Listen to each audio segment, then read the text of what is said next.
Hello, good morning. My name is Erwin Jan Esingan, and I'll be presenting my CMC 209 video presentation on Bicol Medical Center, specifically the IHOP Clinic. Let's have first the introduction of the hospital. In 1933, the Bicol Medical Center started a 25-bed capacity provincial hospital housed in a rented vintage residential Spanish house at then Mabini Street, now Peñafrancia Avenue, under the leadership of Dr. Francisco Gomez, but was closed in 1936 due to the hospital was extremely inadequate. The Camarines Sur provincial government then subsidized a private hospital owned by the late Dr. Arsenio Imperial to fill the need for a provincial hospital, but admissions were limited. In 1940, the hospital was constructed and finished in 1941, but the Japanese invaded during the World War II, so the hospital never got inaugurated. In 1945, under the auspice of the Philippine Civilian Affairs Unit of the American government, the hospital managed to rise again. In 1946 to 1947, the institution became a recipient of the United States Reparation Forces for damages wrought by the war. Under the leadership of Dr. Ricardo de Castro as chief of the hospital, facilities were improved and the hospital bed capacity was increased from 25 to 50, then later to 75. Then Dr. Salvador Ibanez, under whose term buildings were put up, succeeded him. These were the chief's quarters, resident physician's quarters, nurse's dormitory, hospital garage, and the laundry building. In 1955, the first nursing school in Bicol, the University of Nueva Cáceres School of Nursing, affiliated with the hospital. In 1959, the outpatient department building was constructed. The hospital continued to grow and the hospital bed capacity was also increased to 100 in the same year. In 1961, the hospital was upgraded and authorized to operate on a 150-bed capacity. A polio department was constructed which eventually housed the medical ward. In 1970, the affiliation of the different schools of nursing and midwifery was approved and medical interns were accepted. This facilitated upgrading of the hospital bed capacity to 200. In 1978, the hospital was designated the Provincial Hospital of the Camarines Sur, under the strong leadership of Dr. Oliva Dumlao Garland, enforced personal discipline and enhanced the training programs. She started the position paper to upgrade the hospital from Provincial Hospital to the Bicol Regional Teaching and Training Hospital. In 1979, the hospital bed capacity was further increased to 250 beds. In 1984, the integration of the Don Susano J. Rodriguez Memorial Mental Hospital, or DSJRMMH, a 200-bed hospital in Canlan-Pili as part of the Regional Teaching and Training Hospital, now increased the total hospital bed complement to 450. On June 15, 1995, during the incumbency of the President Fidel Ramos, RA number 8053 lapsed into law. With an additional 50 more bed capacity, Bicol Regional Training and Teaching Hospital was now the Bicol Medical Center with bed capacity for 500. It was also in the same year that the center was designated as Center for Wellness under the leadership of Dr. Adan R. Eva. The mission of the hospital is to provide high-quality tertiary healthcare services and world-class training and research. Its vision is to be the premier medical center in Bicol. The current information system in the IHOP unit are manual data recordings for the inventory of the information and communication technology equipments, or ICT. Then the second one is the manual data recordings for the troubleshooting and repairs to an information and communication technology equipment, or ICT. The project objectives are to be able to record the inventory of the ICT equipments and also for the troubleshoots and repairs of the unit, to be able to generate reports and have easy access to the data, and lastly, to be able to keep the data more secured and have low risk of data loss. The organizational structure of the IHOP unit, The IHOP unit is directly under the Chief of Hospital. The IHOP unit is headed by Computer Maintenance Technologist 3, then followed by two Computer Maintenance Technologist 2, a Network Administrator, and one Admin Aide 2. The optimum mix of projects. First is the delivery module, next is the inventory module, then the issuance module, the fourth one is the repair and troubleshoot module, and lastly is the report generation module. Prioritization is first of all is the training, next is the testing of the system to know any bugs or the possible changes to the system. Next is the implementation of the system. Then lastly is the maintenance and system update. Next, the resource allocation. First, the software requirements. Then next is the hardware requirements. And lastly is the human resource requirements. We need these three requirements to be able to implement the system. Next is the project feasibility. First is the technical aspect.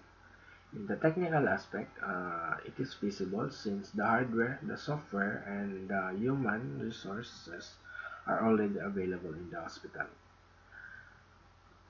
Next is the economic aspect. For me, it is economically feasible since there are already hardware components in the hospital, so there will be less purchase for the hardware requirements.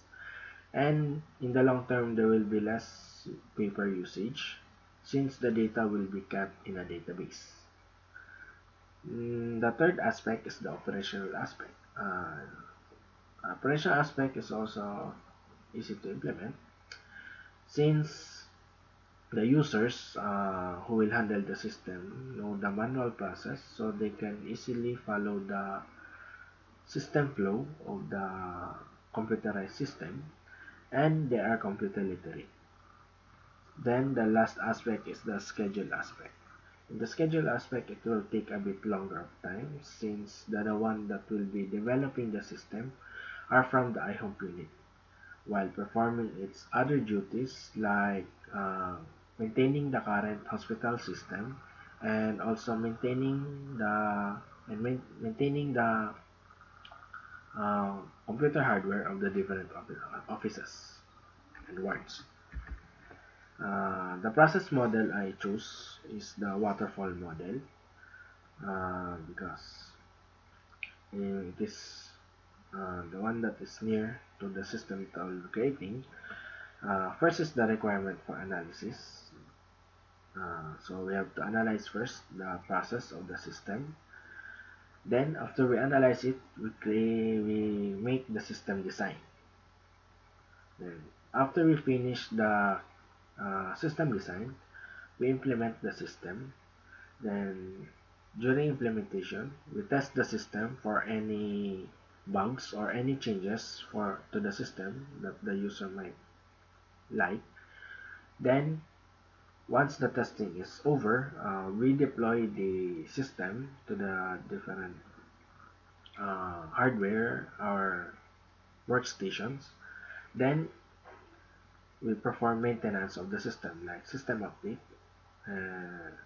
so that the system will be up to date. The entity relationship diagram of the system is first the supplier. The supplier has four attributes, which are address, name, ID, and contact info. Then the supplier supplies the product. The product has three attributes, which are the product ID, the product description, and the product name. The product has brand. The brand has three attributes: the ID, the name, and the brand description. Then the product issued to employee. The employee has area assigned, employee ID, employee name, and employee designation as its attributes. Then lastly, the employee requests repair. The repair has 9 attributes, which are repair code, repair concern, repair category, repair date requested, repair time requested, repair date finished, repair time finished, repair action taken, and lastly is the repair done by which of the iHome stamp. So next is the conceptual design. The conceptual design is only very simple. First, it has a main menu. Under the main menu, it has 5 submenus. Under the first submenu is the inventory. Under the inventory submenu, it will have view and search, can view and can search. Then in the delivery, it has a summary window where you can view the data according to date. Then under the summary, you can perform add, edit, and delete data. Next is the issuance delivery. It also has a summary window which can also perform add, edit, and delete. Also in the summary window of the issuance, you can also view the data by date. Then in the ICT equipment history, uh, it has a summary window also which you can view the data by date. Then it can also perform the add, edit, and delete. And lastly is the report module where you can report menu, submenu, where you can generate the different reports. Okay. And next is the phases of implementation. This is the phase, the timetable for the implementation of the inventory module where I already incorporated the system for the recording of the troubleshooting and repair of the ICT equipment. The first is project planning. First is assess project feasibility, which will take 3 days to complete. Then evaluate objectives, which will also be completed in 3 days. Then lastly is the analysis of the ICT service request form, which will take 2 days. Then next is the requirement analysis.